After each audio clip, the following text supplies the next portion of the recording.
पदवाक्य प्रमाणज्ञान प्रतिवादिमदच्छिदः श्रीमदक्षोभ्यतीर्थाख्यान उपतिष्ठे गुरुं मम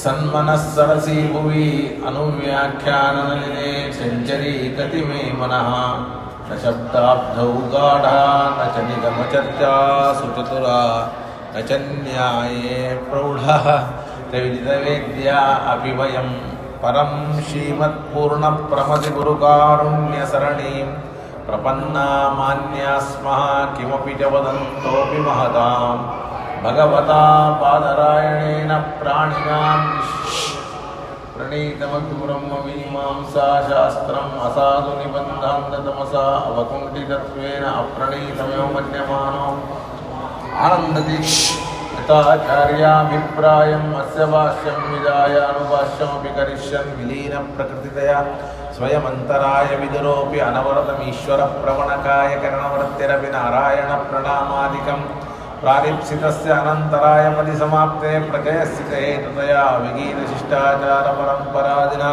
अवगतमवश्यं करणीयम् ग्रन्थादौ निबध्नाति नारायणमिति नारायणं निखिलपूर्णगुणैकदेहं निर्दोषमप्यतममप्यखिलैः सुवाक्यैः अस्योद्भवादिदमशेषविशेषतोऽपि वन्द्यं सदा प्रियतमं मम सन्नमामि तमेव शास्त्रप्रभवं प्रणम्य जगद्गुरूणां विशेषतो मे परमाख्यविद्या व्याख्यां करोम्यन्वपि चाहमेव ॐ अथातो ब्रह्मजिज्ञासा ॐ श्रुतिक्षीराब्धिमामर्त्य सुन्दरमहीकृता प्राप्तान्यायसुधायेन तं जैन्द्रमहं भजे बुधैरपि सुदुर्बोधे ग्रन्थे यन्मम साहसम् गुरुपादरजक्षणाः लौकिकालौकिकफललक्षणामृतदोहिनीं गुर्वनुग्रहरूपां तां कामधेनुपास्महे मध्वोक्तिर्जनती जयादिशुभवाक् सूर्यात्मजा सङ्गमे व्याख्यास्नानमो विदाय हरे प्राप्य प्रसादपरं प्रापुर्ये कृतकृत्यतां गतमला विद्यादिराजादयो योगीशा कृपयन्तु ते शुकेन शान्त्यादिषु वाङ्मयेषु व्यासेन धैर्यं बुधिनोपमेयं मनोजदित्यां रघुत्तमाख्यं सगुरुं नमामि आरूढः सहसा यतीन्द्रपदवीं गत्वा च वाराणसीं तत्रत्यां कुमतप्रचारनिरतानद्वैति दिग्गन्तिनः प्रौढार्थैर्वचनैः सुयुक्तिखचितैः सत्यध्यानसुकेसरी विजयते पदाश्रितश्रीपते प्रावोचज्योतिकं न्यायसुधा वाक्यार्थचन्द्रिकां सत्यप्रज्ञगुरुर्दद्यात् प्रज्ञां वैदान्तिकीं सदा बन्धुस्त्वं गुरुरिष्टदैवतमिति त्वत्पादपङ्केऽहं तं मां परिपालयेति सततं याचे निबद्धाञ्जलिः चित्तं मद्गुणदोषचिन्तनविदौ नूनं मनान्माकृता सत्याभिज्ञगुरो त्वदग्रेगुलं हित्वा न मे सद्गतिः सत्याभिज्ञकराब्जोत्थान् पञ्चाशद्वर्षपूजकान् सत्यप्रमोदतीर्थार्यान् नौमिन्यायसुधारतान् वेदेशमुनिसत्पादसेवा सम्प्राप्तवैभवान् टीकाकारान्वयं नमः पृथ्वीमण्डलमध्यस्थाः पूर्णबोधमतानुगाः वैष्णवाः विष्णुहृदयाः शुभान् ध्यायन्ति ये कामान् गुरुदेवप्रसादजान् इतरान् आत्मपापोत्थान् आपादमौलिपर्यन्तं गुरूणाम् आकृतिं स्मरेत्तेन विघ्नाः प्रणश्यन्ति सिद्ध्यन्ति च मनोरथाः यदुतापसलभ्यमनन्तभवै तदुतो परतत्त्वमिहैकपदात् जयतीर्थकृतौ प्रवणो न पौर्णभोगाद्भवतीति मतिर्हि मम श्रीगुरुभ्यो नमः हरिः ಓಂ ಹರಿಃ ಓಂ ಹರಿಃ ಓಂ 4 ತರಹದ ವಿಕಾರಗಳು ಇವೆ. ಆ 4 ತರಹದ ವಿಕಾರಗಳಲ್ಲಿ 1-2 ಹೇಳುವ ಮೂಲಕ ಅದಕ್ಕೆ ಉದಾಹರಣೆಯನ್ನು ಟೀಕಾಚಾರ್ಯರು ಕೊಡ್ತಾರೆ. ತತ್ರ ಅನಿವರ್ತ್ಯ ವಿಶೇಷಾಪ್ತಿ ಯಥಾ. ನಿವರ್ತ್ಯ ಅಂದರೆ ಹೋಗೋದು, ಅನಿವರ್ತ್ಯ ಅಂದರೆ ಹೋದದ್ದು ಮತ್ತೆ ಬರೋದಿಲ್ಲ. ನಿವರ್ತ್ಯ ಅಂದರೆ ವಾಪಸ್ಸು ಮತ್ತೆ ಬರಬಹುದು ಅಂತ ಹೋದದ್ದು. ಆದರೆ ಒಂದು ಬಾರಿ ಬದಲಾವಣೆ ಆದ ಮೇಲೆ ಮತ್ತೆ ಪುನಃ ಮೊದಲು ಹೆಂಗಿತ್ತೋ ಹಂಗಾಯಿತು ಅಂತ ಹೇಳಲಿಕ್ಕೆ ಬರೋದಿಲ್ಲ. ತತ್ರ ಅನಿವರ್ತ್ಯ ವಿಶೇಷಾಪ್ತಿ ಯಥಾ, ಅದಕ್ಕೆ ಉದಾಹರಣೆ ಕೊಡ್ತಾರೆ. ಶ್ಯಾಮಸ್ಯ ಫಲಸ್ಯ ಪೀತತ್ವಾಪತ್ತಿ. ಪೀತ ಅಂದರೆ ಹಳದಿ ಬಣ್ಣ, ಶ್ಯಾಮ ಅಂದರೆ ನೀವು ಹಸಿರಾದರೂ ಇಟ್ಕೊಳ್ಳಿ, ಅದಕ್ಕಿಂತ ಮೊದಲಿರತಕ್ಕಂತಹ ಕಪ್ಪು ಬಣ್ಣ ಅಂತ ಯಾವುದಾದ್ರೂ ಒಂದು ಬಣ್ಣವನ್ನು ಇಟ್ಕೊಳ್ಳಿ. ಫಲ ಅಂದರೆ ಹಣ್ಣು. ಹಾಗಾದರೆ ಕಾಯಿ ಇರುವಾಗ ಅದು ಹಸಿರು ಬಣ್ಣದ್ದಿತ್ತು, ಆ ಹಸಿರು ಬಣ್ಣ ಹೋಗಿ ಹಳದಿ ಬಣ್ಣ ಅನ್ನೋದು ಬಂತು. ತತ್ರ ಹಿ ಧರ್ಮಿಣಃ ತಾದವಸ್ತ್ಯಂ ಪೀತತ್ವೇಪಿ ಫಲವ್ಯವಹಾರ ಅನಿವೃತ್ತೇಃ. ಹಣ್ಣಿನ ಸ್ವರೂಪ ಹಾಗೇ ಇರುತ್ತೆ. ಹಣ್ಣಿನ ಸ್ವರೂಪ ಹಾಗೇ ಇದ್ದರೂ ಅದರ ಹಸಿರು ಬಣ್ಣ ಮಾತ್ರ ನಾವು ಕೇಳಿದ್ವಿ, ಧರ್ಮಿ ಪರಿವರ್ತಿ ಧರ್ಮ ಪರಿವರ್ತಿ ಅಂತ. ಆ ಹಸಿರು ಬಣ್ಣ ಮಾತ್ರ ಹಳದಿ ಬಣ್ಣವಾಗಿ ಪರಿಣಮಿಸ್ತದೆ. ಆದರೆ ಹಣ್ಣು ಹಳದಿ ಬಣ್ಣಕ್ಕೆ ತಿರುಗಿದರೂ ಕೂಡ ಅದನ್ನು ಹಣ್ಣು ಅಂತೆ ಕರಿತೇವೆ ಹೊರತಾಗಿ ಇನ್ನೊಂದೇನೋ ಕರೆಯೋದಿಲ್ಲ. ಈಗ ನಿಮಗೆ ಅರ್ಥ ಮಾಡಬೇಕು ಅಂದರೆ, ಹಾಲು ಹೋಗಿ ಮೊಸರಾದಾಗ ಅದನ್ನು ಹಾಲು ಅಂತ ಕರೆಯೋದಿಲ್ಲ. ಆದರೆ ಇಲ್ಲಿ ಬಣ್ಣ ಬದಲಾವಣೆ ಆದರೂ ಕೂಡ ಮೊದಲೇನು ಹೆಸರಿತ್ತೋ ಅದೇ ಹೆಸರೇ ಇದೆ ಹೊರತಾಗಿ ಬೇರೆ ಹೆಸರು ಇಲ್ಲ. ನೋಡಿ, ತತ್ರ ಹಿ ಧರ್ಮಿಣಃ ತಾದವಸ್ತ್ಯಂ. ತದವಸ್ಥ ಅಂದರೆ ಹಾಗೇ ಇರೋದು. ಪೀತತ್ವೇಪಿ, ಬಣ್ಣ ಬದಲಾವಣೆ ಆದರೂ ಹಳದಿ ಆದರೂ ಕೂಡ ಅದನ್ನು ನಾವು ಫಲ ಅಂತೆ ವ್ಯವಹಾರ ಮಾಡ್ತೀವಿ. ಏನಂತ ವ್ಯವಹಾರ ಮಾಡ್ತೀವಿ? ಆ ಫಲವ್ಯವಹಾರ ಅನ್ನೋದು ಅನಿವೃತ್ತೇ, ನಿವೃತ್ತವಾಗಲ್ಲ, ಫಲವ್ಯವಹಾರ ಮಾಡೇ ಮಾಡ್ತೀವಿ. ಕೇವಲಂ ಶ್ಯಾಮತ್ವ ಅಪಗಮೇನ ಪೀತತ್ವಂ ಉತ್ಪನ್ನಂ ಸೌರ ಆತಪಾದಿವಶಾತ್ ನ ನಿರ್ನಿಮಿತ್ತಂ ನ ಚ ಪುನಃ ನಿವೃತ್ಯತೆ. ಈಗ ಏನು ಹಣ್ಣಿನಲ್ಲಿ ಬಣ್ಣ ಬದಲಾವಣೆ ಆಗಿದೆ, ಆ ಬದಲಾವಣೆ ಅನ್ನೋದು ಅದರಲ್ಲಿರುವ ಧರ್ಮಕ್ಕೆ ಬದಲಾವಣೆ ಆಗಿದೆ ಹೊರತಾಗಿ ಧರ್ಮಿಗೆ ಬದಲಾವಣೆ ಅಂತನ್ನತಕ್ಕಂಥದ್ದು ಆಗಿಲ್ಲ. ಹಾಗಾದರೆ ಧರ್ಮದ ಬದಲಾವಣೆ ಹೆಂಗಾಯಿತು ಅಂತ ಕೇಳಿದರೆ, ಒಂದ ಬಿಸಿಲು, ಒಂದ ಹುಲ್ಲಲ್ಲಿ ಇಟ್ಟಿರ್ತಾರೆ, ಅದು ಕೂಡ ಬಿಸಿ ತಾಗಲಿ ಅಂತೆ, ಒಟ್ಟು ಶಾಖನೆ. ಒಂದು ಮೊಗ್ಗು ಹೂವಾಗಬೇಕಾದ್ರೆ, ಕಾಯಿ ಹಣ್ಣಾಗಬೇಕಾದ್ರೆ ಸೂರ್ಯನ ಕಿರಣ ಅಂತನ್ನತಕ್ಕಂಥದ್ದು ಕಾರಣ. ಅಂದಮೇಲೆ ನಮಗೇನು ಹೇಳಬೇಕಾಗಿದೆ? ನಮಗೇನು ಹೇಳಬೇಕಾಗಿದೆ? ಬದಲಾವಣೆ ಅನ್ನೋದು ಪರಾಧೀನ ಅಂತ ಹೇಳಬೇಕಾಗಿದೆ. ಅಂದರೆ ಎಷ್ಟು ತರಹ ಬದಲಾವಣೆಗಳನ್ನು ನಾವು ಲೋಕದಲ್ಲಿ ನೋಡ್ತೇವೆ. ಏನು ಹೇಳಿ? ಎಷ್ಟು ತರಹದ ಬದಲಾವಣೆಗಳನ್ನು ನಾವು ಲೋಕದಲ್ಲಿ ನೋಡ್ತೇವೆ. ಆ ಎಲ್ಲ ಬದಲಾವಣೆಗಳು ಕೂಡ ಪರಾಧೀನ. ಈಗ ಹಣ್ಣು ಬದಲಾವಣೆ ಆಗದೇ ಇದ್ದರೂ ಹಣ್ಣಿನಲ್ಲಿರುವ ರೂಪ ಬದಲಾವಣೆ ಆಯಿತು, ರಸ ಬದಲಾವಣೆ ಆಯಿತು. ಬದಲಾವಣೆ ಆಗುವುದು ಕೂಡ ಇನ್ನೊಂದರ ಅಧೀನ. ಯಾವುದರ ಅಧೀನ? ಬಿಸಿಲು ಹೇಳಿದ್ನಲ್ಲ, ಈಗ ಸೂರ್ಯನ ಕಿರಣ, ಶಾಖ. ನೋಡಿ, ಶ್ಯಾಮತ್ವ ಅಪಗಮೇನ, ಅದರಲ್ಲಿದ್ದ ಹಸಿರು ಬಣ್ಣ ಹೋಗಿ ಪೀತತ್ವಂ ಉತ್ಪನ್ನಂ, ಯಾವ ಬಣ್ಣ ಹುಟ್ಟಿತು? ಪೀತ ಅನ್ನುವಂತಹ ಬಣ್ಣ ಹುಟ್ಟಿತು. ಅದು ಎದರಿಂದ? ಸೌರ ಆತಪಾದಿ ವಶಾತ್. ಆತಪ ಅಂದರೆ ಬಿಸಿಲು, ಸೌರ ಅಂದರೆ ಸೂರ್ಯನಿಗೆ ಸಂಬಂಧಪಟ್ಟ ಶಾಖ. ಅದರಿಂದ ಹೊರತಾಗಿ ನ ನಿರ್ನಿಮಿತ್ತಂ ಹೇಳಿದೆ, ತನ್ನಷ್ಟಕ್ಕೆ ತಾನೇ ಆಗಿದೆ, ಅದಕ್ಕ್ಯಾವ ಕಾರಣನೂ ಇಲ್ಲ ಅಂತ ಹೇಳಿ. ಅಕಸ್ಮಾತ್ ತನ್ನಷ್ಟಕ್ಕೆ ತಾನೇ ಆಗೋದಾಗಿದ್ದರೆ ಆಗ ಬ್ರಹ್ಮನೂ ಕೂಡ ತನ್ನಷ್ಟಕ್ಕೆ ತಾನೇ ಇನ್ನೊಬ್ಬರ ಅಧೀನ ಆಗದೇನೆ ಅವನು ಜಗತ್ತಾದ ಅಂತ ಹೇಳಲಿಕ್ಕೆ ಬರ್ತಿತ್ತು. ಮೊದಲನೇದ್ದು ಜಗತ್ತಾಗೋದೇ ಇಲ್ಲ. ಅಕಸ್ಮಾತ್ ನಿಮ್ಮ ಪ್ರಕಾರ ಆದರೂ ಕೂಡ ಬದಲಾವಣೆ ಆಗಲಿಕ್ಕೆ ನಿಮಿತ್ತ ಬೇಕೇ ಬೇಕು, ಇನ್ನೊಬ್ಬರ ಅಧೀನ ಆಗಲೇಬೇಕು. ಇನ್ನೊಂದು ಕಾರಣ ಇಲ್ಲದೆ ಬದಲಾವಣೆ ಅಸಾಧ್ಯ. ನೋಡಿ,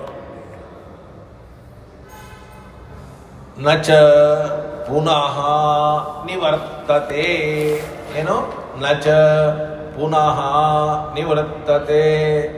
ಇದು ಹಳದಿ ಬಣ್ಣಕ್ಕೆ ಬಂದ ಮೇಲೆ ಮತ್ತೆ ಇನ್ನೊಂದು ಯಾವುದೇ ಒಂದು ಕಾರಣದಿಂದ ಹಸಿರು ಬಣ್ಣಕ್ಕೆ ವಾಪಸ್ಸಾಗತ್ತೆ ಅಂತ ಮಾತ್ರ ಹೇಳಲಿಕ್ಕೆ ಸಾಧ್ಯ ಇಲ್ಲ. ಆದ್ದರಿಂದ ಇದು ಅನಿವರ್ತ್ಯ ಅನ್ಯಥಾ ಭಾವರೂಪ ಪರಿಣಾಮ. ಎರಡು ದೊಡ್ಡ ಹೆಸರಿದೆ ನೋಡಿ, ನೆನಪಿಗೋತೀರಾ ಇಲ್ಲ? ಏನು ಹೇಳಿ? ಅನಿವರ್ತ್ಯ ಅನ್ಯಥಾ ಭಾವರೂಪ ಪರಿಣಾಮ ಅಂದರೆ ಮತ್ತೆ ಮೊದಲಿನ ಅವಸ್ಥೆಗೆ ಬರದ ಬದಲಾವಣೆ. ಏನು ಹೇಳಿ? ಮತ್ತೆ ಮೊದಲಿನ ಅವಸ್ಥೆ. ಹಣ್ಣಿಗೆ ಮೊದಲ ಅವಸ್ಥೆ ಯಾವುದಿತ್ತು? ಹಳದಿ ಇತ್ತು ಅಲ್ಲ, ಹಸಿರಿತ್ತು. ಅದು ಹೋಗಿ ಏನಾಯಿತು? ಹಳದಿ ಆಯಿತು. ಮತ್ತೆ ಇನ್ನೊಂದು ಯಾವುದೋ ನಾವು ಐಸ್ ಗಡ್ಡೆ ಇಡ್ತೀವಿ, ಬಿಸಿಲಿಟ್ಟಿದ್ದಕ್ಕೆ ಹಳದಿ ಆಯಿತು, ಐಸ್ ಗಡ್ಡೆ ಇಟ್ಟಿದ್ದಕ್ಕೆ ಅದು ಹಸಿರಾಗತ್ತೆ ಅಂತ ಮಾತ್ರ ಹೇಳಲಿಕ್ಕೆ ಬರೋದಿಲ್ಲ. ಅದಕ್ಕೋಸ್ಕರವಾಗಿ ಇದು ಅನಿವರ್ತ್ಯ ಅನ್ಯತಾ ಭಾವರೂಪವಾದ ಪರಿಣಾಮ. ಇನ್ನ ನಿವೃತ್ಯ, ಇದು ನಿಮಗೆ ಗೊತ್ತೇ ಇದೆ. ಅಂದರೆ ಮೊದಲು ಒಂದು ತರಹ ಇತ್ತು, ಆಮೇಲೆ ಮತ್ತೆ ಒಂದು ತರಹ ಆಯಿತು, ಮತ್ತೆ ಅದನ್ನು ಒಂದು ತರಹ ಮಾಡ್ಬೋದು. ಬಂಗಾರದ ಗಟ್ಟಿ ಇತ್ತು, ಒಂದು ಬಿಸ್ಕೆಟ್ ಇತ್ತು, ಅದನ್ನು ನೀವೇನು ಮಾಡಿದ್ರಿ? ಆಭರಣ ಮಾಡಿದ್ರಿ, ನಮಗೆ ಬೇಡ ಅಂತ ಅನಿಸ್ತು, ಮತ್ತೆ ಬಂಗಾರ ಆಯಿತು. ಹಾಗಾದರೆ ಇದು ನಿವೃತ್ಯ, ಅನಿವೃತ್ಯ ಅಲ್ಲ. ಬದಲಾವಣೆ ಆದದ್ದು ಮತ್ತೆ ಅದೇ ವಾಪಸ್ಸು ಆಗಬಹುದು. ನೋಡಿ ಏನಂತಿದೆ? ನಿವೃತ್ಯ ವಿಶೇಷ ಆಪ್ತಿ ಯಥಾ. ನಿವೃತ್ಯವಾದ ವಿಶೇಷಾಪ್ತಿ, ಅದಕ್ಕೇನಪ್ಪ ಉದಾಹರಣೆ ಅಂತಂದರೆ ಕುಂಡಲಾದ್ಯಾಕಾರಸ್ಯ ಸುವರ್ಣಸ್ಯ ಕಟಕಾದಿತ್ವಾಪತ್ತಿ. ಕುಂಡಲದ ರೂಪದಲ್ಲಿ ಬದಲಾವಣೆ ಹೊಂದಿದಂತಹ ಒಂದು ಬಂಗಾರ ಇದೆ. ಆ ಬಂಗಾರ ಮತ್ತೆ ಬಳೆಯಾಗಿ ಬದಲಾಗಬಹುದು. ಏನಾಗಬಹುದು? ಬಳೆಯಾಗಿ ಬದಲಾಗಬಹುದು. ಅಥವಾ ಕುಂಡಲಾಗಿದ್ದು ಬಳೆಯಾಗಿದ್ದು ಅದು ಚಿನ್ನವೇ, ಬಂಗಾರವೇ ಅದು. ಮತ್ತೆ ಅದನ್ನು ನಾವು ಬಂಗಾರ ಅಂತ ವ್ಯವಹಾರ ಮಾಡ್ತೀವಿ. ಅದು ಬಂಗಾರವಿದ್ದಾಗಲೂ ಬಂಗಾರ ಅಂತ ವ್ಯವಹಾರವನ್ನು ಮಾಡ್ತೀವಿ, ಬಳೆ ಆದಾಗಲೂ ಬಂಗಾರ ಅಂತ ವ್ಯವಹಾರ ಮಾಡ್ತೀವಿ, ಕುಂಡಲ ಆದಾಗಲೂ ಕೂಡ ಬಂಗಾರ ಅಂತ ವ್ಯವಹಾರವನ್ನು ಮಾಡ್ತೀವಿ. ಆ ವ್ಯವಹಾರಕ್ಕೆ ಏನು ಸಮಸ್ಯೆ ಇಲ್ಲ. ಆದ್ದರಿಂದ ಇಲ್ಲಿ ಧರ್ಮೀಯ ಸ್ವರೂಪಕ್ಕೆ ಏನು ಬದಲಾವಣೆ ಇಲ್ಲ. ಅಂದರೆ ಚಿನ್ನ ಅಂತ ಏನಂತ ಇದ್ದೇವೆ ಅಂದರೆ, ನೀವು ಹಣ್ಣಿಗೂ ಬಂಗಾರಕ್ಕೂ ಏನು ವ್ಯತ್ಯಾಸ ತಗೊಂಡ್ರಿ ಹೇಳ್ರಿ? ಎರಡು ಉದಾಹರಣೆ ಆಯ್ತು ನಿಮ್ಮ ಕಣ್ಣು ಮುಂದೆ. ಹಣ್ಣಿಗೂ ಬಂಗಾರಕ್ಕೂ ಏನು ವ್ಯತ್ಯಾಸ ತಿಳ್ಕೊಂಡ್ರಿ? ಅಲ್ಲ, ಅಷ್ಟೇ ತಿಳ್ಕೊಬಾರ್ದು. ಇನ್ನೊಂದು ತಿಳ್ಕೊಬೇಕು. ಏನಂತ ತಿಳ್ಕೊಳ್ಬೇಕು ಅಂತಂದ್ರೆ, ಹಣ್ಣು ಅಲ್ಲಿಯೂ ಚೇಂಜ್ ಆಗಿಲ್ಲ, ಇಲ್ಲಿಯೂ ಬಂಗಾರ ಚೇಂಜ್ ಆಗಿಲ್ಲ. ಆದರೆ ಅಲ್ಲಿ ಹಣ್ಣಿನ ಬಣ್ಣ ಚೇಂಜ್ ಆಯಿತು, ಮತ್ತೆ ಆ ಬಣ್ಣ ಬರಲಿಲ್ಲ. ಇಲ್ಲಿ ಮಾತ್ರ ಬೇರೆ ಆಯಿತು, ಮತ್ತೆ ಅದು ಆಗತ್ತೆ. ಇಷ್ಟು ವ್ಯತ್ಯಾಸ. ಬಂಗಾರ ಹಣ್ಣು ಸರಿ, ಆದರೆ ಹಳದಿ ಹೋಗಿ ಇದು ಹಸಿರು ಹೋಗಿ ಹಳದಿ ಆಯಿತು, ಹಳದಿ ಹೋಗಿ ಹಸಿರು ಆಗಲಿಲ್ಲ. ಇಲ್ಲಿ ಬಂಗಾರ ಹೋಗಿ ಕುಂಡಲ ಆಯಿತು, ಕುಂಡಲ ಹೋಗಿ ಮತ್ತೆ ಬಂಗಾರ ಆಯಿತು, ಅಥವಾ ಬಳೆ ಆಯಿತು ಬಂಗಾರ ಆಯಿತು. ಇಷ್ಟು ಎಲ್ಲ ಬಂಗಾರ ಇರಲಿ, ಹೌದು, ಎಲ್ಲ ಹಣ್ಣಂದ್ರೂ ಕೂಡ ಅಲ್ಲಿಗೆ ಇದು ಬರೋದಿಲ್ಲ ಅಂತ ನಾನು ಮಾತನ್ನು ತಿಳ್ಕೋಬೇಕು. ಯಾರು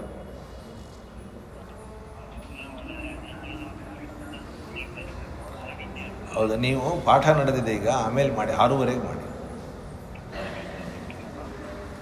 ಗೊತ್ತಾಯ್ತಲ್ಲ? ಇಷ್ಟಿದೆ, 2 ಆಯ್ತು ಈಗ ನಮ್ಮ ಕಣ್ಣು ಮುಂದೆ. ಅಂದರೆ ಯಾವುದರಲ್ಲಿ 2 ಇದು? ಧರ್ಮಿ ಚೇಂಜ್ ಆಗಿಲ್ಲ, ಧರ್ಮ ಮಾತ್ರ ಚೇಂಜ್ ಆಗಿದೆ. ಇದರಲ್ಲಿ ಆಕಾರ ಚೇಂಜ್ ಆಯಿತು, ಅದರಲ್ಲಿ ರೂಪ ಚೇಂಜ್ ಆಯಿತು ಅಷ್ಟೇ. ಬಿಸ್ಕೆಟ್ ನಂಗಿತ್ತು, ಆಮೇಲೆ ಬಳೆ ಹಂಗಾಯಿತು, ಆಮೇಲೆ ಚೈನ್ ನಂಗಾಯಿತು, ಕುಂಡಲದಂಗಾಯಿತು ಅನ್ನುವಂತಹ ಮಾತನ್ನು ಇಲ್ಲಿ ಹೇಳ್ತಾ ಇದ್ದಾರೆ ನೋಡಿ. ಕುಂಡಲಾದ್ಯಾಕಾರಸ್ಯ ಸುವರ್ಣಸ್ಯ ಕಟಕಾದಿತ್ವಾಪತ್ತಿ ಅತ್ರಾಪಿ ಧರ್ಮಿಣಃ ತಾದವಸ್ತ್ಯಂ. ಧರ್ಮಿ ಹೇಗಿರುತ್ತೆ ಹಾಗೆ ಇರುತ್ತೆ. ಕಟಕಾದಿತ್ವಾಪನ್ನೇಪಿ, ಅದನ್ನು ನೀವು ಯಾವುದೇ ಆಭರಣ ಆದರೂ ಕೂಡ ಏನಂತ ವ್ಯವಹಾರ ಮಾಡ್ತೀರಿ? ಸುವರ್ಣ ವ್ಯವಹಾರ ದರ್ಶನ. ಸುವರ್ಣ ಅಂತ ವ್ಯವಹಾರ ಮಾಡ್ತೀವಿ ಹೊರತಾಗಿ ಬಳೆ ಆದಾಗ ಬೆಳ್ಳಿ ಅಂತ ಮಾಡ್ತೀವಿ, ಕುಂಡಲ ಆದಾಗ ಬಂಗಾರ ಅಂತ ಮಾಡ್ತೀವಿ ಅಂತನ್ಲಿಕ್ಕೆ ಸಾಧ್ಯ ಅಂತನ್ನತಕ್ಕಂಥದ್ದು ಇಲ್ಲ. ಪರಂ ಕುಂಡಲತ್ವಾಪಾಯೇನ ಸ್ವರ್ಣಾಕಾರಾದ್ಯಧೀನ ಕಟಕಭಾವೋ ಜಾತಃ ನಿವೃತ್ಯಶ್ಚ ಅಸೌ. ಇದರಲ್ಲಿ ಕುಂಡಲತ್ವ ಅನ್ನೋದು ಹೋಯಿತು, ಸ್ವರ್ಣದ ರೂಪ ಬಂತು, ಮತ್ತೆ ಕಟಕ ಭಾವ ಅಂದರೆ ಕಡಗ, ಕಡಗಕ್ಕೆ ಕಟಕ ಅಂತಾರೆ, ಬಳೆಗೆ ಮತ್ತೆ ಆಯಿತು. ಅಂದಮೇಲೆ ಇದು ನಿವೃತ್ಯ. ನಿವೃತ್ಯ ಅಂದರೆ ಚೇಂಜ್ ಆದದ್ದನ್ನು ಮತ್ತೆ ಚೇಂಜ್ ಮಾಡಲಿಕ್ಕೆ ಬರುತ್ತೆ. ಏನು ಹೇಳಿ? ಚೇಂಜ್ ಆದದ್ದನ್ನು ಮತ್ತೆ ಮೊದಲಿನ ರೂಪಕ್ಕೆ ತರಲಿಕ್ಕೆ ಬರುತ್ತೆ ಅಷ್ಟೆ. ಹಿಂದಿಂದು ಮೊದಲಿನ ರೂಪಕ್ಕೆ ತರಲಿಕ್ಕೆ ಬರದೇ ಇದ್ದದ್ದು ಇದು ಮೊದಲಿನ ರೂಪಕ್ಕೆ ತರಲಿಕ್ಕೆ ಬರೋದು. ಯಾಕೆಂದರೆ ಪುನಃ ಕುಂಡಲೀಕರ್ತು ಶಕ್ಯತ್ವಾ. ನೋಡಿ, ಕುಂಡಲ ಇದ್ದದ್ದೇನಾಯಿತು? ಬಂಗಾರ ಆಯಿತು. ಮತ್ತೆ ಬಂಗಾರ ಇದ್ದದ್ದನ್ನು ಏನು ಮಾಡ್ಬೋದು? ಕುಂಡಲ ಮಾಡ್ಬೋದು. ಹೀಗೆ ಮಾಡ್ತಾ ಕೊಡಿರ್ಬೇಕಾದ್ರೆ ಯಾರು ಬೇಡ. ಇಲ್ಲಿಗೆ 2 ಮುಗೀತು, 2 ಕೂಡ ಪೂರ್ತಿ ಚೇಂಜು. ಅದನ್ನು ಮಾಡಬೇಕಾದ್ರೆ ಅಕ್ಕಸಾಲಿಗ ಬೇಕು, ಅದನ್ನು ಕರಗಿಸ್ಬೇಕು, ಅದಕ್ಕೆ ಬೆಂಕಿ ಬೇಕು, ಹೊಡೆಯೋದು ಬೇಕು. ಇದು ಪರಾಧೀನನೋ ಪರಾಧೀನ ಅಲ್ಲವೋ? ಬದಲಾವಣೆ. ಅದು ಹೋಗಿ ಬರಲಿ, ಬಂದದ್ದು ಹೋಗಲಿ, ಏನಾರು ಆಗಲಿ, ಒಟ್ಟು ಕುಂಡಲ ಹೋಗಿ ಬಂಗಾರ ಆಗಲಿಕ್ಕೆ, ಮತ್ತೆ ಬಂಗಾರ ಹೋಗಿ ಕುಂಡಲ ಆಗಲಿಕ್ಕೆ ಯಾವುದರ ಅಧೀನ? ಇನ್ನೊಬ್ಬ ವ್ಯಕ್ತಿಯ ಅಧೀನ.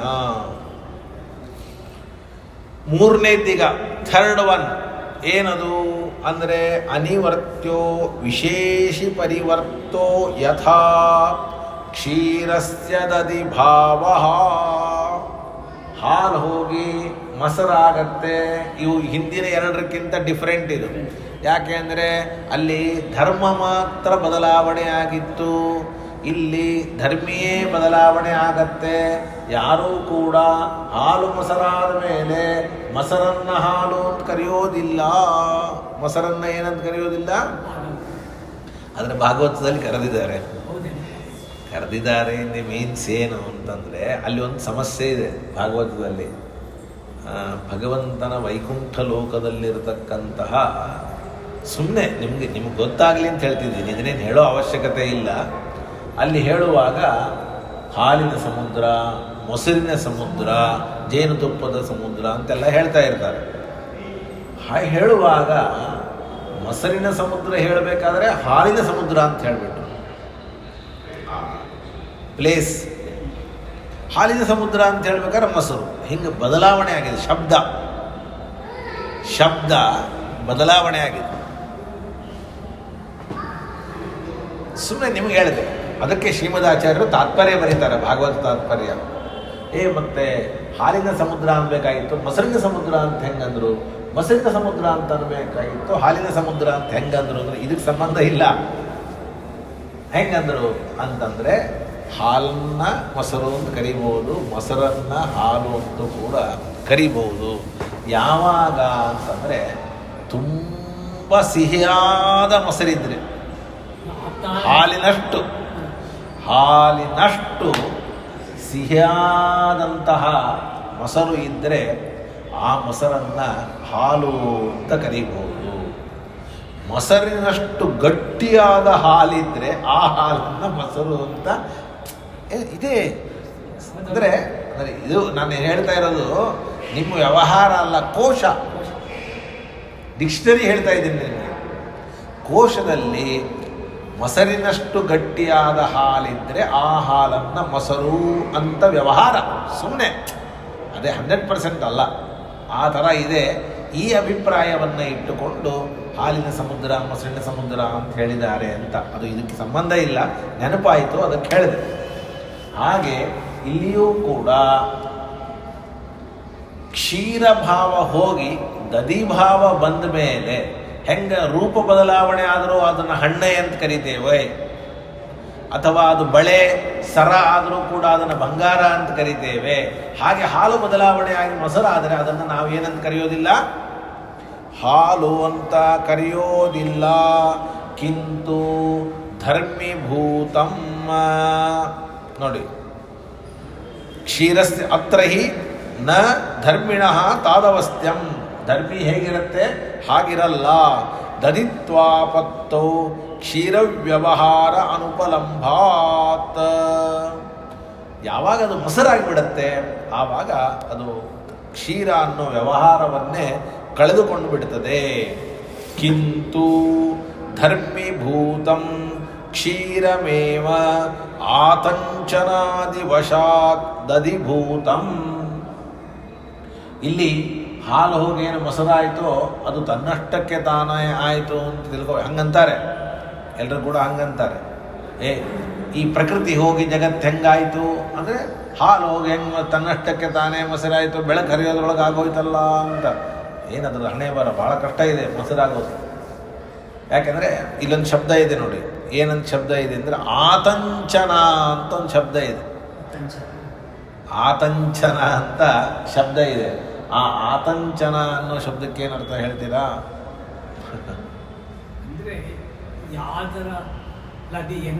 ಅಲ್ಲಲ್ಲ, ಹೆಪ್ಪು ಹಾಕುವುದು ಅಂತ ಅದೇ ಹೆಪ್ಪು ಹಾಕೋದು ಅಂದ್ರೆ ಗೊತ್ತೇ ಇಲ್ಲ. ಹೆಪ್ಪು ಹಾಕೋದಕ್ಕೆ ಈಗ ಪಾಕೆಟ್ ಮೊಸರು ಥರ ಸಾಗೋದ್ರಿಂದ ಹೆಪ್ಪು ಹಾಕೋದಂತ ಗೊತ್ತಿಲ್ಲ. ಆ ಹಾಲು ಕಾಯಿಸ್ಬೇಕು ಚೆನ್ನಾಗಿ, ಆಮೇಲೆ ಅದು ಆರಬೇಕು, ಅದಾದ ಮೇಲೆ ಸ್ವಲ್ಪ ಬಿಸಿ ಮಾಡಬೇಕು, ಆಮೇಲೆ ಮೊಸರನ್ನು ಎಷ್ಟು ಹಾಕಬೇಕೋ ಅಷ್ಟು ಪ್ರಮಾಣದಲ್ಲಿ ಹಾಕಬೇಕು. ಇದಕ್ಕೆ ಹೆಪ್ಪು ಹಾಕುವಿಕೆ ಅಂತ ಅಂತಾರೆ. ಹಾಗಾದರೆ ಅದರಿಂದ ಹಾಲು ತನ್ನ ತನವನ್ನು ಕಳೆದುಕೊಂಡು ಏನಾಗತ್ತೆ, ಮೊಸರಾಗತ್ತೆ ಅನ್ನೋದನ್ನು ನೋಡಿದೆ. ಹಾಗಾದರೆ ಹಾಲು ಹೋಗಿ ಮೊಸರಾಗಬೇಕಾದ್ರೆ ಇವೆಲ್ಲ ಪ್ರೊಸೆಸ್ ಇದೆಯಲ್ಲೋ, ಇದು ಪರಾಧೀನ ಹೋದಲ್ಲೋ, ತನ್ನಷ್ಟಕ್ಕೆ ತಾನೇ ಆಯಿತಾ? ಯಾರು ಹೇಳ್ತಾರೆ ತನ್ನಷ್ಟಕ್ಕೆ ತಾನೇ? ಎಷ್ಟೋ ಸಲ ಒಡೆದೋಗಿದೆ, ಹಾಕ್ಲಿಕ್ಕೆ ಹೋಗಿ ಮತ್ತೆ ಬಿಸಿ ಹಾಕಿದ್ರೆ ಹಾರೋಳು ಪೂರ್ತಿ ಆರದಾಗ ಹಾಕಿದರೆ ಮೊಸರೇ ಆಗೋದಿಲ್ಲ. ನೀರು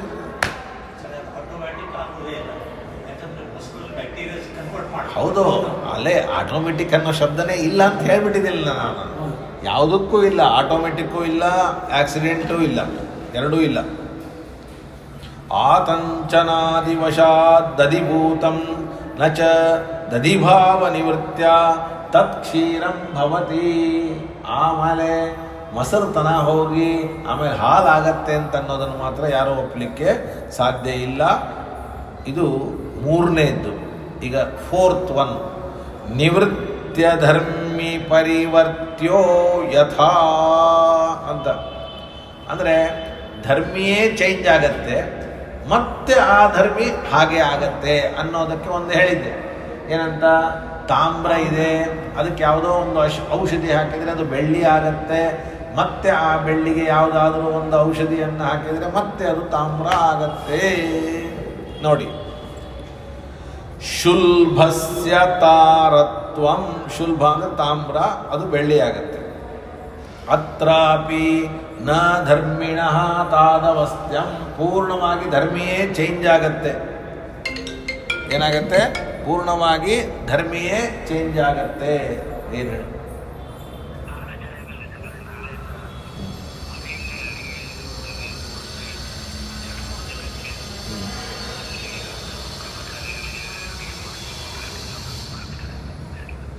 ಯಾರು ಮಾಡೋರು ಪೂಜಾ ನಿಮಿತ್ತ ಎಲ್ಲ ಯಾರು ಮಾಡೋರು?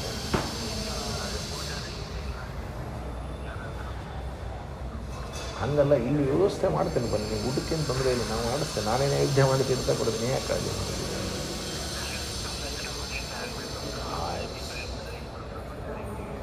ಹೌದು. ಅಂಥದ್ದೆಲ್ಲ ಅಲ್ಲ, ಸ್ವಚ್ಛದನ ಅಡುಗೆ ಮಾಡೋದು ಯಾರು?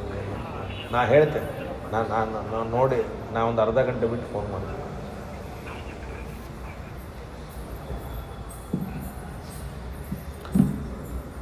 ಅತ್ರಾಪಿ ನ ಧರ್ಮಿಣಃ, ಇಲ್ಲಿ ಧರ್ಮಿ ಪೂರ್ತಿ ಹೋಗ್ಬಿಡುತ್ತೆ. ಹೆಂಗೆ ಹಾಲು ಪೂರ್ತಿ ಹೋಗಿ ಮೊಸರಾಯಿತು, ಹಂಗೆ ತಾಮ್ರ ಹೋಗಿ ಪೂರ್ತಿ ಬೆಳ್ಳಿ ಆಗತ್ತೆ. ನೋಡಿ ಏನಂತ, ತಾರಸ್ತಾಯಾಂ ಶುಲ್ಭ ವ್ಯವಹಾರ ಅನುಪಲಭ್ಯ, ಅದು ಬೆಳ್ಳಿ ಆದಾಗ ಅದನ್ನು ತಾಮ್ರ ಅಂತ ಕರೆಯೋದಿಲ್ಲ. ಕಿಂ ನಾಮ ಔಷಧ್ಯಾಧೀನತೆಯ ಶುಲ್ಭಮೇವ ತಾರಂ, ಔಷಧಿಯ ಅಧೀನವಾಗಿ ತಾಮ್ರ ಹೋಗಿ ಬೆಳ್ಳಿ ಆಗಿತ್ತು. ನೋಡಿ, ಮತ್ತೆ ನಿಮಗೆ ಅದನ್ನು ತಾಮ್ರ ಅಂತ ಮಾಡಬೇಕು ಅಂತಾಗಿದ್ದರೆ ಈಗ ಯಾವ ಕೆಮಿಕಲ್ ಹಾಕಿದ್ದೀರಿ ಅದಕ್ಕಿಂತ ಪ್ರಬಲವಾದ ಕೆಮಿಕಲನ್ನು ಹಾಕಿದರೆ ಆವಾಗ ಅದು ಮತ್ತೆ ತಾಮ್ರ ಆಗತ್ತೆ. ಬರೀತಾರೆ, ಏನಂತ ಬರೀತಾರೆ? ಪ್ರಬಲ ಔಷಧಿ ಬಲ. ಅರ್ಥ ಆಯ್ತಾ ಎಲ್ಲರಿಗೂ? ಏನು ಹೇಳಿ? ಸಣ್ಣ ಪುಟ್ಟ ಅಲ್ಲ, ಪ್ರಬಲ ಔಷಧಿ ಬಲ ತಾರತಾ ನಿವೃತ್ಯ ಶುಲ್ಭಂಚ ಸಂಪದ್ಯತೆ ನಚ ಪಂಚಮಿ ವಿಧ ದೃಷ್ಟ. ನಿನ್ನೆ ಹೇಳಿದ್ದೆ, ಏನಂತ ಹೇಳಿದ್ದೆ? ಜಗತ್ತಿನಲ್ಲಿ ನೀವು ಏನು ಹುಡುಕಿದರೂ ಕೂಡ ನಾಲ್ಕೇ. ಎಷ್ಟು? ಏನು ನಾಲ್ಕು? ಅಲ್ಲ, ಬದಲಾವಣೆ. ವಿಕಾರ ಎಷ್ಟು ತರಹ? 5ನೇ ತೋರಿಸು. ಮೊನ್ನೆ ಕೇಳಿದ್ದಲ್ಲಿ ನಿಮಗೆ 5ನೇ ತೋರಿಸು. ಯಾವ್ದು ತೋರಿಸಿದ್ರು ಈ 4ರೊಳಗೆ ಸೇರಬೇಕೇ ಹೊರತಾಗಿ ನೀವೇನು ಬೇಕಾದ್ರೆ ತೋರಿಸ್ಬೋದು. ಅದಕ್ಕೇನಂದ್ರು ಕೊನೆ ಮಾತು, ಪಂಚಮಿ ಅಂದರೆ ಪಂಚಮಿ ತಿಥಿ ಅಲ್ಲ. ಈ 4 ಬಿಟ್ಟು 5ನೇಯ ವಿಕಾರವನ್ನು ನೀವು ನೋಡಿಲ್ಲ, ತೋರಿಸ್ಲಿಕ್ಕೆ ಬರೋದಿಲ್ಲ. ಸಂಭಾವಿತ ಶುದ್ಧ, ಎಲ್ಲಿಯೂ ಕೇಳಿಲ್ಲ, ಎಲ್ಲಿಯೂ ಕೂಡ ನೋಡಿಲ್ಲ. ಅದಕ್ಕೆ ಅವರಂದರು, ಇಷ್ಟೆಲ್ಲ ಕಥೆ ನಮ್ಗೆ ಯಾಕೆ ಹೇಳಿದ್ರಿ, ನಮ್ಗೆ ಯಾಕೆ ಬೇಕಾಗಿತ್ತು ಅಂತಂದ್ರು ಅವರು. ನಾವು ಬ್ರಹ್ಮ ಹೋಗಿ ಜಗತ್ತಾದದ್ದಕ್ಕೆ ಈ ಹಾಲು, ಮೊಸರು, ತಾರ, ಬಂಗಾರ, ಹಣ್ಣು, ರೂಪ ಇದನ್ನು ತೊಗೊಂಡು ನಾವೇನು ಮಾಡೋಣ ಅಂತಂದ್ರೆ ನಾವು ಮೊದಲೇ ಹೇಳಿದ್ವಿ. ಏನು ಹೇಳಿದ್ವಿ? ಈ ತರಹದ 4 ವಿಕಾರಗಳಲ್ಲಿ 4 ವಿಕಾರಗಳು, 5ನೇದಂತೂ ಇಲ್ಲೇ ಇಲ್ಲ. 4 ವಿಕಾರಗಳು ಪರಾಧೀನವಾಗಿ ಕಂಡಿದೆ. ನಿಮ್ಮ ಬ್ರಹ್ಮನೂ ಕೂಡ ಜಗತ್ತಾಗಿ ವಿಕಾರ ಆಗ್ತಾನೆ ಅಂತಂದರೆ ಅವಶ್ಯವಾಗಿ ಆಗಲಿ, ಯಾರು ಬೇಡ ಅಂದಿದ್ದಾರೆ. ಆದರೆ ಯಾರ ಅಧೀನವಾಗಿ ಆಗಿದ್ದಾನೆ ಹೇಳು. ಔಷಧಿಯಿಂದ ತಾಮ್ರ ಹೋಗಿ ಬೆಳ್ಳಿ ಆಯಿತು, ಶಾಖದಿಂದ ಕಾಯಿ ಹೋಗಿ ಹಣ್ಣಾಯಿತು. ಹೇಳಪ್ಪ, ನೀನು ಯಾವುದರಿಂದ ಏನಾಯಿತು ಹೇಳು. ಕಾರಣ ಬೇಕಲ್ಲ. ಸುಮ್ಮನೆ ಹೇಳಿದರೆ, ಸುಮ್ಮನೆ ತನ್ನಷ್ಟಕ್ಕೆ ತಾನೇ ಆಗೋದಂತೂ ಇಲ್ಲ ಅಂತ ನಾವು ಹೇಳಿದ್ವಿ. ಇಷ್ಟ ತನಕ ಏನು ಹೇಳಿದ್ವಿ? ತನ್ನಷ್ಟಕ್ಕೆ ತಾನೇ ಆಗೋದಿಲ್ಲ ಅಂತ ಹೇಳಿಬಿಟ್ಟಿದ್ವಿ. ನೋಡಿ, ಕಿಮತೋ ಯದ್ದೇವಂ ಭೂತೋ ವಿಕಾರ. ಇಷ್ಟೆಲ್ಲ ವಿಕಾರಗಳನ್ನು ಹೇಳಿದ ಮೇಲೆ ಮುಂದೇನು ಅಂತಂದರೆ ನೈವ ಇತಿ ಅಂದ್ಬಿಟ್ರು. ಈಗ ಅನುವ್ಯಾಖ್ಯಾನವನ್ನು ಓದಬೇಕು. ಕೊನೆಯ ಅನುವ್ಯಾಖ್ಯಾನ ಹಿಂದಿಂದು. ನೈವ ಸಸ್ಯಾರ್ಥರೇ ಕ್ವಚಿತ. ಏನಂಗಂದ್ರೆ ನೈವ ಸಸ್ಯಾರ್ಥರೇ ಕ್ವಚಿತ, ಆ ತರಹ ಬದಲು ಮಾಡುವಂತಹ ಒಂದು ವಸ್ತು ಈಗ ತಾಮ್ರವನ್ನು ಬದಲು ಮಾಡುವಂತಹ ಏನೋ ಒಂದು ಔಷಧಿ ಇದೆಯೋ, ಅಥವಾ ಕಾಯನ್ನು ಹಣ್ಣು ಮಾಡುವಂತಹ ಒಂದು ಬಿಸಿಲಿದೆಯೋ, ಹಾಗೆ ಬ್ರಹ್ಮನನ್ನು ಜಗತ್ತು ಮಾಡೋದು ಇಲ್ಲ, ಯಾವುದೂ ಇಲ್ಲ. ನಾ ಏನು ಮಾಡಲಿ? ಇದ್ರೆ ನೀವು ಹೇಳಿ, ನಾ ಕೇಳ್ತೀನಿ. ಇದ್ರೆ ನೀವು ಹೇಳಿ ಅಷ್ಟೇ. ಅವ್ರ ಮೇಲೆ ನಾವು ಹಾಕ್ಬಿಡೋದು. ಕ್ವಚಿದಿತಿ ನಿಮಿತ್ತ ಸಪ್ತಮಿ ಅಯಮಾಶಯ ಸಕಲೋಪಿ ಖಲು ವಿಕಾರ ಪರಾಧೀನೋ ಭವತಿ ಇತಿ ನಿದರ್ಶಿತಂ. ಎಲ್ಲ ತರಹದ ವಿಕಾರಗಳು ಕೂಡ ಇಷ್ಟ ತನಕ ನೋಡಿದ್ದು ಹೇಗೆ ಕಂಡಿದೆ? ಪರಾಧೀನವಾಗಿ ಕಂಡಿದೆ. ನಚೈವಮೇವಾಸೌ ಕ್ವಾಪಿ ದೃಷ್ಟ. ಹಂಗೆ ಏನೂ ಕಾರಣ ಇಲ್ಲದೆ ತನ್ನಷ್ಟಕ್ಕೆ ತನ್ನೇ ವಿಕಾರ ಆದದ್ದನ್ನು ತೋರಿಸ್ರಪ್ಪ ನೋಡೋಣ. ಇಲ್ಲ, ಏನೂ ಕಾರಣ ಇಲ್ಲದೆ ತನ್ನಷ್ಟಕ್ಕೆ ತಾನೇ ಆಗೋದಾದರೆ ಸರ್ವದಾ ಸ್ಯಾತ್, ಯಾವಾಗಲೂ ವಿಕಾರ ಆಗಬೇಕು. ಎಲ್ಲಿ ಆಗ್ತದೆ? ಕಾರಣ ಇದ್ದರೆ ನಾ ಹೇಳ್ತೀನಿ, ಈ ಪುಸ್ತಕ ಪೆನ್ ಯಾಕೆ ಆಗಲಿಲ್ಲ? ಪುಸ್ತಕ ಪೆನ್ ಹೆಂಗಾಗತ್ತೆ? ಆಗಲಿಕ್ಕೆ ಸಾಧ್ಯ ಇಲ್ಲ, ಯಾಕಂದರೆ ಅದಕ್ಕೇನು ಕಾರಣ ಇಲ್ಲ. ನೀವು ಕಾರಣ ಇಲ್ಲದೆ ಆಗ್ತದೆ ಅಂದರೆ ಎಲ್ಲನೂ ಆಗಲಿ, ಹೌದಲ್ಲ? ಯಾಕೆ ಆಗಬಾರ್ದು? ಇದು ಇದ್ದಕ್ಕಿದ್ದಕ್ಕೆ ಕೆಂಪಾಗಲಿ. ಇಲ್ಲ, ಕೆಂಪಾಗಬೇಕಾದ್ರೆ ಬಣ್ಣ ಬೇಕು. ಯಾಕೆ? ಕಾರಣ ಯಾಕೆ ಕೇಳ್ತೀವಿ? ಕಾರಣ ಇದೆ ಅಂತ ನೀವು ಒಪ್ಪಿಕೊಂಡ್ರೆ ಈ ಬಿಳಿ ಹೋಗಿ ಕೆಂಪಾಗಬೇಕಾದ್ರೆ ಕಾರಣ ಬೇಕು ಅಂತ. ಕಾರಣ ಇಲ್ಲದೆ ಆಗೋದಾದರೆ ಈಗ ಇದು ಬಿಳಿ ತನ್ನಷ್ಟಕ್ಕೆ ತಾನು ಕೆಂಪಾಗಲಿ. ಹಾಗಾದರೆ ಕಾರಣ ಅನ್ನೋದು ಮಸ್ಟ್ ಅಂತ ಆಯಿತು. ಆ ತರಹದ ಕಾರಣ ಬ್ರಹ್ಮನಿಗಿಲ್ಲ, ಅದಕ್ಕೆ ಬ್ರಹ್ಮ ಹೋಗಿ ಜಗತ್ತಾಗಿಲ್ಲ. ಇಷ್ಟೇ ಉತ್ತರ. ನಚ ನೋಡಿ, ಬ್ರಹ್ಮಣ ವಿಕಾರ ನಿಮಿತ್ತಂ ಕಿಂಚಿದಸ್ತಿ. ಬ್ರಹ್ಮನ ವಿಕಾರ ಆಗೋದಕ್ಕೆ ಏನೇನೇನೇನು ಕೂಡ ಇಲ್ಲ. ಸದೇವ ಸೌಮ್ಯ ಇತಿ ಪ್ರಾಕ್ ಸೃಷ್ಟೇ ವಸ್ತ್ವಂತರ ನಿಷೇಧ. ಯಾಕಿಲ್ರಿ? ಇರ್ಬೋದ್ರಿ, ನಿಮಗೇನು ಗೊತ್ತ್ರಿ ಅಂತಂದರೆ ನಾನು ಕೇಳ್ತೀನಿ, ಬ್ರಹ್ಮ ಹೋಗಿ ಜಗತ್ತಾಗಿದ್ದಾನೆ ಅಂತ ನಿಮ್ಮ ಅನ್ಬೇಕಾದರೆ ಪ್ರಳಯ ಕಾಲ ತಗೋಬೇಕು. ಆವಾಗ ಬ್ರಹ್ಮ ಒಬ್ಬನೇ ಇದ್ದ. ಜಗತ್ತಿನ ಸೃಷ್ಟಿಯಕ್ಕಿಂತ ಮೊದಲು ಬ್ರಹ್ಮನೇ ಇದ್ದ, ಅವನೇ ಜಗತ್ತಾಗಬೇಕು. ಆಗಬೇಕಾದ್ರೆ ಬ್ರಹ್ಮನ ಜೊತೆಗೆ ಯಾರಿದ್ದ? ಬ್ರಹ್ಮನನ್ನು ವಿಕಾರ ಮಾಡುವುದು. ಯಾಕೆಂದರೆ ಶ್ರುತಿನೇ ಹೇಳ್ತದೆ, ಇದಮಗ್ರೆ, ಈ ಜಗತ್ತು ಹುಟ್ಟೋಕ್ಕಿಂತ ಪೂರ್ವದಲ್ಲಿ ಬ್ರಹ್ಮ ಒಬ್ಬನೇ ಇದ್ದ, ಇನ್ಯಾವುದೂ ಇರಲಿಲ್ಲ. ಹಾಗಾದ್ರೆ ಯಾವುದೂ ಇರಲಿಲ್ಲ ಅಂದರೆ ಇವನನ್ನು ವಿಕಾರ ಮಾಡಿದ್ಯಾರು? ಇವನನ್ನು ಬದಲು ಮಾಡಿದವರು ಯಾರು? ಯಾರೂ ಇಲ್ಲ. ನಚ ಕಾಲಾಧಿಕಪರೇಣ ಪ್ರಳಯ ಅಭ್ಯುಪಗತಂ. ಇಲ್ಲ, ನೀರಿತ್ತು ಜಗತ್ ಸೃಷ್ಟಿ ಆಗೋಕ್ಕಿಂತ ಮೊದಲು, ಕಾಲ ಇತ್ತು, ಆಕಾಶ ಇತ್ತು. ಅಂದರೆ ಇದನ್ನು ನಾವು ಒಪ್ತೀವಂತೆ, ಅವರು ಕಾಲಾಕಾಶಾದಿಗಳನ್ನು ಪ್ರಳಯ ಕಾಲದಲ್ಲಿ ಅವರು ಒಪ್ಪಲ್ಲಂತೆ ಪರರು. ಆದ್ದರಿಂದ ಬ್ರಹ್ಮನನ್ನು ಬಿಟ್ಟರೆ ಬೇರೆ ಏನನ್ನೂ ಕೂಡ ಒಪ್ಪಲ್ಲ. ಅಭ್ಯುಪಗಮೇಪಿ ಪರಾಧೀನತಾ ಆಪತ್ತೇಶ್ಚ. ಅಕಸ್ಮಾತ್ ಇದೆ ಅಂತಾದರೂ ಕೂಡ, ಏನು ಹೇಳಿ? ಅಕಸ್ಮಾತ್ ಇದೆ ಅಂತಾದರೂ ಕೂಡ ಆಗ ಏನಾಯಿತು ಪರಿಸ್ಥಿತಿ? ನಿಮ್ಮ ಬ್ರಹ್ಮಂದು ಇನ್ನೊಬ್ಬರ ಅಧೀನವಾಗಿ ಬದಲಾವಣೆ ಆಗಬೇಕಾ? ಅವನನ್ನು ಸ್ವತಂತ್ರ ಅಂತೀರಿ, ನಿರ್ವಿಕಾರ ನಿರ್ಗುಣ ಅಂತೀರಿ. ಅಂಥ ಬ್ರಹ್ಮ ಇನ್ನೊಂದರ ಅಧೀನವಾಗಿ, ಯಾವುದೊಂದು ಗೊತ್ತಿಲ್ಲ, ಇನ್ನೊಂದರ ಅಧೀನವಾಗಿ ಅವನು ವಿಕಾರ ಆಗಬೇಕು ಅಂದರೆ ಅವನ ಹಣೆ ಬರ ನೋಡಿ ಏನಾಯಿತು. ಅಂದರೆ ಪರಾಧೀನನಾಗುವಂತಹ ಪ್ರಸಂಗ ಇದೆ. ಆದ್ದರಿಂದ ನೀವು ಇದನ್ನು ಅಂಗೀಕಾರ ಮಾಡಬಾರದು ಅಂತ ಹೇಳಿದ್ವಿ. ಅವ್ರು ಸುಮ್ಮನೆ ನಮ್ಮನ್ನು ಕೇಳಿಕೊಂಡು ಗುಣ ಹಾಕ್ತಾರ. ಅವ್ರು ಅಂತಾರೆ, ನೀವು, ನಾನು ನಾಳೆ ಹೇಳ್ತೇನೆ, ನಾಳೆ ಅಂದರೆ ನಾಡ್ದು, ನಾಳೆ ಪಾಡ್ಯ ರಜಾ, ಇಷ್ಟೊತ್ತು ತನಕ ನೀವು 4 ಕೊಟ್ಟಿರಲ್ಲ, 4 ಹಾಲು ಹೋಗಿ ಮೊಸರಾಯಿತು, ಕಾಯಿ ಹೋಗಿ ಹಣ್ಣಾಯಿತು, ಬಂಗಾರ ಹೋಗಿ ಆಭರಣ ಆಯಿತು, ಒಂದಾದರೂ ಕೂಡ ಚೇತನ ಇದೆಯಾ? ಅಂದರೆ ಅವ್ರ ವಾದ ಏನಂದರೆ, ಒಂದು ಜಡ ಇನ್ನೊಂದು ಜಡ ಆಗಬೇಕಾದ್ರೆ ಒಬ್ಬ ಚೇತನ ಬೇಕು, ಅಥವಾ ಏನಾದರೂ ಕಾರಣ ಬೇಕು. ಅದು ಚೇತನ ಬ್ರಹ್ಮ. ಈ ಪುಸ್ತಕ ಹೋಗಿ ಇನ್ನೊಂದು ಆಗಬೇಕಾದ್ರೆ ನೀವ್ಯಾರಾದರೂ ಬೇಕು. ನೀನೇ ಚೇಂಜ್ ಆಗಬೇಕು ಅಂದರೆ ನಾನು ಈಗ ಚೆನ್ನಾಗಿ ಕಾಣಿಸ್ಬೇಕು, ಹಚ್ಕೊಂಡೆ ಪೌಡರು, ಸೋಪು, ಇದು ಯಾರು ಬೇಕು ನನಗೆ? ನನ್ನ ಇಚ್ಛೆಯಿಂದ ನಾನು ಚೇಂಜ್ ಆಗ್ತೇನೆ. ಕಲ್ಪನೆ ಬಂತಲ್ಲ ನಿಮಗೆ? ಜಡ ಇನ್ನೊಂದು ಜಡ ಆಗಿ ವಿಕಾರ ಆಗಬೇಕಾದರೆ ಇನ್ನೊಂದು ಬೇಕು, ಪರಾಧೀನ. ಆದರೆ ಚೇತನ ಇನ್ನೊಂದು ಆಗಬೇಕಾದ್ರೆ ಏನೂ ಬೇಕಾಗಿಲ್ಲ. ಬ್ರಹ್ಮ ಅವನೇ ಇಚ್ಛೆ ಮಾಡಿದಂತೆ, ನಾನು ಕಲ್ಲಾಗಬೇಕು, ಮಣ್ಣಾಗಬೇಕು, ಜೀವ ಆಗಬೇಕು, ಅವನಾಗಬೇಕು, ಆದ, ಮುಗೀತು. ಇಚ್ಛೆ ಪಟ್ಟ ಆದ. ಜಡಕ್ಕೆ ಇಚ್ಛೆ ಪಡಲಿಕ್ಕಾಗಲ್ಲ. ಅದಕ್ಕೆ ಜಡವನ್ನು ಮಾಡೋರು ಯಾರು ಬೇಕು? ಹಾಲು ತನ್ನಷ್ಟಕ್ಕೆ ತಾನೇ ನಾ ಮೊಸರಾಗಬೇಕು ಅಂತ ಅಪೇಕ್ಷೆ ಪಡುತ್ತಾ?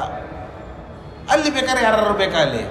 ಪಾಪ ಇವ್ ಬ್ರಹ್ಮ ನಾನು ಇಚ್ಛೆ ಪಟ್ಟು ನಾನು ಜಗತ್ತಾಗ್ತೇನೆ ಅಂತ ಅನ್ಕೊಳ್ಬೇಕಾದ್ರೆ ನೀವ್ಯಾಕೆ ಬೇಡ ಅಂತೀರಿ? ಸಾಕು. ಶ್ರೀ ಕೃಷ್ಣಾರ್ಪಣಮಸ್ತು. ನಡಿ.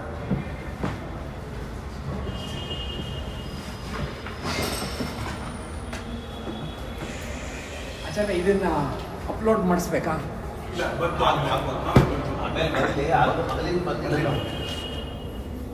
ಓಕೆನಾ?